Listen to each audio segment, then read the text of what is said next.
Hello guys, welcome to TYJ world. Big billion day और mobile और laptop और gadgets, जी हाँ, इनका कनेक्शन पूरा है क्योंकि फ्लिपकार्ट बिग बिलियन डे पे अपनी सबसे अच्छी सेल या फिर हम बोल सकते हैं ईयर का सबसे कम प्राइस देता है। उसके ऊपर हमने एक मोबाइल का पूरा सेक्शन बनाया कि मोबाइल कौन से आपको लेना चाहिए, कौन से नहीं लेना चाहिए। होता क्या है, लैपटॉप और मोबाइल के साथ खास तौर से कंपनियां क्या करती है, पुराने मॉडल को जो उनका लॉन्च प्राइस रहता है वो शो करके, जैसे कि कोई फ़ोन 70,000 का लॉन्च हुआ आज से 4 साल पहले, आज की डेट में वो 20,000 का भी नहीं है, लेकिन उसको 70,000 का शो करके उस पर ऑफ करके वो आपको 20,000 का बेचेगी। उसका एग्जैक्ट रेट 20,000 है, लेकिन वो 70,000 में से ऑफ करके आपको बताएगी, जिससे आपको लगेगा कि इतना ज़्यादा ऑफ मिल रहा है। तो ऐसे सेटों से आपको बचना पड़ेगा, ऐसे लैपटॉप से आपको बचना पड़ेगा। यानी पुराने हार्डवेयर स्पेसिफिकेशन वाले लैपटॉप मोबाइल आपको नहीं लेने हैं। जैसे अगर हम बताएं लैपटॉप के साथ क्या कहानी होती है, लैपटॉप के साथ होती है ये है, जैसे कि वो i7 प्रोसेसर आपको दे देंगे, लेकिन जनरेशन कम कर देंगे, यानी 6 कर देंगे, 5th जनरेशन कर देंगे, और उसका प्राइस आपको 40,000 दे देंगे। कि आपको लगेगा i7 प्रोसेसर मेरे को 40,000 में मिल गया बिग बिलियन डे में, लेकिन आपने जनरेशन पर ध्यान ही नहीं दिया। जनरेशन पर ध्यान देना बहुत ज़रूरी है, और जिनको लैपटॉप का नॉलेज है तो वो जनरेशन पर ध्यान देते हैं। इसके साथ साथ एक चीज़ और है जो हमने नोटिस किया, या फिर जो बहुत इंपॉर्टेंट पॉइंट है लैपटॉप को लेने के लिए, वो उसकी स्टोरेज डिवाइस जो आपको मिल रहा है। जैसे हार्ड डिस्क मिलती थी पहले क्योंकि वो अवेलेबल थी, लेकिन आज की डेट में NVMe के बिना आप लैपटॉप ले ही नहीं, या फिर कम से कम ये देखिए कि उसमें लगेगा कि नहीं NVMe, यानी SSD होती है, फास्ट ड्राइव होती है, जो आपके लैपटॉप की स्पीड 10 से 20 गुना तक बढ़ा देती है। जी हाँ, और ये फैक्ट है। अगर आप हार्ड डिस्क वाला एक हार्ड डिस्क वाला लैपटॉप चलाते हैं और एक NVMe वाला लैपटॉप चलाते हैं, दोनों में सेम प्रोसेसर है, उसके बाद आपको 10 से 20 गुना तक की स्पीड में डिफरेंस देखने को मिलेगा। क्योंकि हार्ड डिस्क की जो स्पीड रहती है वो इतनी स्लो रहती है जिसके कारण पूरा लैपटॉप स्लो चलता है। चाहे आप उस पर i7 लगा लीजिए नई जनरेशन का, उसके बाद भी हार्ड डिस्क की स्पीड अच्छी नहीं रहेगी तो आपका लैपटॉप स्लो चलेगा ही चलेगा। ये प्रॉब्लम हर एक कंपनी के साथ गई। जैसे ही MSI ने अपना प्रोडक्ट लॉन्च किया था, आसूस ने प्रोडक्ट लॉन्च किया था, इन्होंने क्या किया, NVMe SSD नहीं दी थी, स्लॉट दिया था नहीं दी थी, और हार्ड डिस्क दी थी। हार्ड डिस्क के साथ ये दिक्कत जा रही थी कि वो उतनी स्पीड दे ही नहीं पाता है लैपटॉप में, जिसके कारण लैपटॉप इतना स्लो चल रहे थे कि आपको i7 7th और 8th जनरेशन के प्रोसेसर मिल रहा है, उसके बाद भी लोगों को लगता था ये इतना स्लो चल क्यों रहा है। उसका रीज़न था हार्ड डिस्क। हार्ड डिस्क को अगर आप रिप्लेस कर देंगे SSD या NVMe से, SSD हम तो भी नहीं बोल रहे, NVMe से रिप्लेस कर देंगे, आपको 10 टाइम्स तक की स्पीड देखने को मिल जाती है। इसीलिए अगर आप लैपटॉप ले रहे हैं तो NVMe ज़रूर देखिए। NVMe है तो आपको लैपटॉप चलाने में बहुत मज़ा आएगा। चाहे प्रोसेसर आप i3 ले लीजिए, NVMe के साथ लीजिए। अब हम यहाँ पे प्रोसेसर की भी कैटेगरी बताते हैं। जैसे अगर आपको ग्राफिक्स एडिटिंग करनी है, वीडियो एडिटिंग करनी है, हैवी टास्क करने हैं, तो i3 मत लीजिए, चाहे वो नई जनरेशन का क्यों ना हो। जनरेशन चेंज होते हैं उस पे भी यहाँ प्रोसेसर में जो स्पीड है वो चेंज होती है, डेफिनेटली होती है। होता क्या है, जनरेशन जैसे जैसे चेंज होते जाते हैं प्रोसेसर इंप्रूव होते, प्रोसेसर का साइज छोटा होता है और प्रोसेसिंग स्पीड बढ़ती है, यानी पावर कंजप्शन उसका कम हो जाता है, लेकिन वो और ज़्यादा हैवी टास्क कर सकता है, और ज़्यादा स्पीड देता है, जिससे कि लैपटॉप की बैटरी लाइफ बढ़ जाती है। लेकिन अगर आप i3 लेते हैं तो i3 मूवी देखने के लिए या फिर नॉर्मल टास्क करने के लिए अच्छा प्रोसेसर है, कि आपको थोड़ी बहुत कोडिंग करनी है, वेबसाइट एडिट करनी है, उसके लिए अच्छा है। लेकिन ग्राफिक्स एडिटिंग करनी है, फोटोशॉप चलाना है, AI चलाना है, कोरल ड्रॉ चलाना है, तो हमारा रिकमेंडेशन रहेगा कि आप i3 मत लीजिए।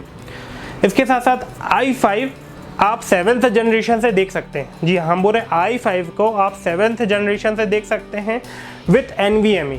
i5 7th जनरेशन से अगर आप लेते हैं तो आपको काफ़ी अच्छा रिस्पॉन्स देखने को मिलेगा विथ NVMe का। 7th 8 9 10th 11 आप अगर कोई भी जनरेशन i5 लेते हैं उसमें NVMe होना ज़रूरी है, बहुत अच्छा रिस्पॉन्स आपको देखने को मिलेगा। इसके साथ साथ एक चीज़ और है, होता क्या है, जब आप बड़े सॉफ्टवेयर चलाते हैं जैसे फोटोशॉप या फिर कोरल ड्रॉ या फिर कोई वीडियो एडिटिंग आफ्टर इफेक्ट हो गया या फिर फिल्मोरा ही हो गया, आप कोई भी अगर ऐसे सॉफ्टवेयर चलाते हैं उसके लिए आप लैपटॉप लेना चाहते हैं तो उस पर आप दो चीज़ करिए।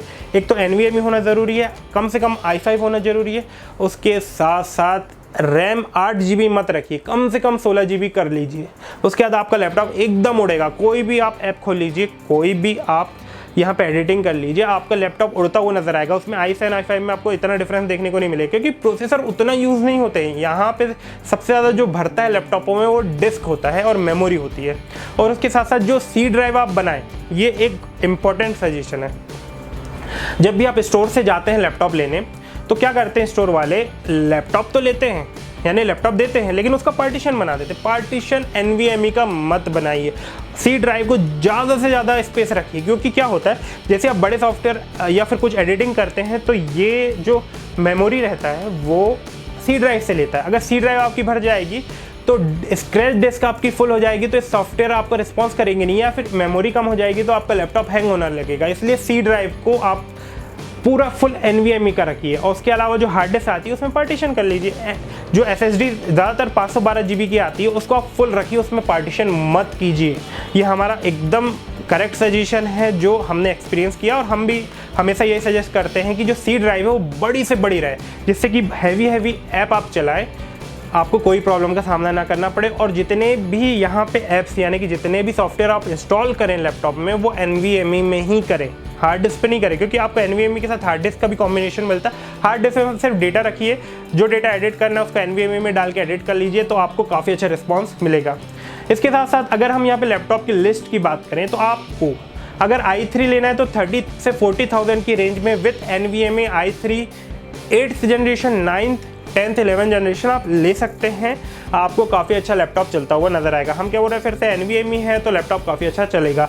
इसके साथ साथ अगर हम यहाँ सेकंड पॉइंट की बात करें तो सेकंड पॉइंट है i5। अगर आप i5 प्रोसेसर लेना चाहते हैं तो हमारे हिसाब से 40 से 50,000 की रेंज में अगर आपको i5 विथ 512 GB NVMe मिलता है। देखिए NVMe में भी कैटेगरी आती है, नॉर्मल आती है और प्रो आती है। आप कोई सी भी NVMe ले लीजिए, उसकी स्पीड इतनी रहती है कि आपको लैपटॉप में कोई प्रॉब्लम का सामना नहीं करना पड़ेगा। इसलिए 40 से 50,000 की रेंज में अगर आप लैपटॉप लेते हैं i5 तो बेस्ट रहेगा। इसमें हमने कुछ लिस्ट निकाली जिसमें MI का होरिजन है और नोकिया प्योरबुक X14, ये दो ऐसे लैपटॉप है जो काफ़ी अच्छे स्पेसिफिकेशन के साथ प्राइस दे रहे हैं। नोकिया प्योरबुक जो है वो 49,990 में आपको लगभग पूरे स्पेसिफिकेशन दे रहा है, बस यहाँ पे रैम आपको आगे जाके बढ़ाना पड़ेगा।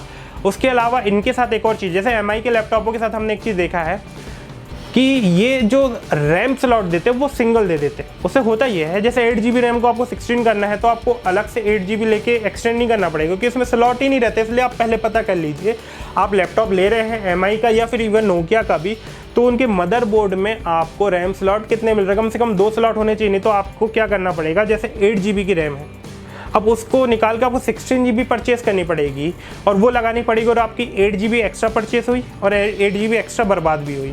यानी आप ये देख सकते हैं कि अगर आपके पास एक रैम स्लॉट है, जो कि ज़्यादातर MI के लैपटॉपों में देखने को मिलता है, तो आप उसको अपग्रेड करने के लिए अलग से नहीं लगा सकते। आपको यहाँ पे पहले 8 GB अलग करना पड़ेगा, उसके जगह 16 GB लगाना पड़ेगा। यानी ये ऑप्शन रहता है जो हमारे हिसाब से टोटल वेस्ट ऑफ मनी है। एक स्लॉट और देना बहुत ज़रूरी है, इसलिए ये भी चीज़ ज़रूर ध्यान में रखिए। अगर आप ऐसे लैपटॉप लेते हैं प्राइस कम के चक्कर में, तो रैम अपग्रेड करने में आपको आगे दिक्कत का सामना करना पड़ता है। अगर आप लो प्राइस वाला लैपटॉप लेते हैं तो ये ज़रूर देख लीजिए कि उस पर NVMe SSD हम यहाँ पे हार्ड डिस्क वाली नहीं बोल रहे हैं, SSD हम बोल रहे हैं। NVMe M.2 स्लॉट वाली अगर लगती है तो वो लैपटॉप आप ले लीजिए, उस पर लगा लीजिए, उसके बाद आपका लैपटॉप काफ़ी अच्छा चलेगा। तो ये कुछ सजेशंस थे, और अब हम यहाँ पे आपको पूरी लिस्ट बता रहे हैं कि कौन कौन से लैपटॉप आपको लेना चाहिए और कौन कौन से अवॉइड करना चाहिए। तो पूरी लिस्ट है, क्योंकि यहाँ बहुत सारे लैपटॉप, बहुत सारे ऑफर है, अमेजन में भी ऑफर है, फ्लिपकार्ट में भी ऑफर है, इसलिए दोनों में चेक कीजिए, कंपेयर कीजिए और इन पॉइंट का ध्यान रखिए, लैपटॉप ले लीजिए। तो गाइज ये थी लिस्ट। अगर आपको वीडियो अच्छा लगा तो ज़रूर लाइक कीजिए, शेयर कीजिए, सब्सक्राइब कीजिए। Thank you for watching TYJ world.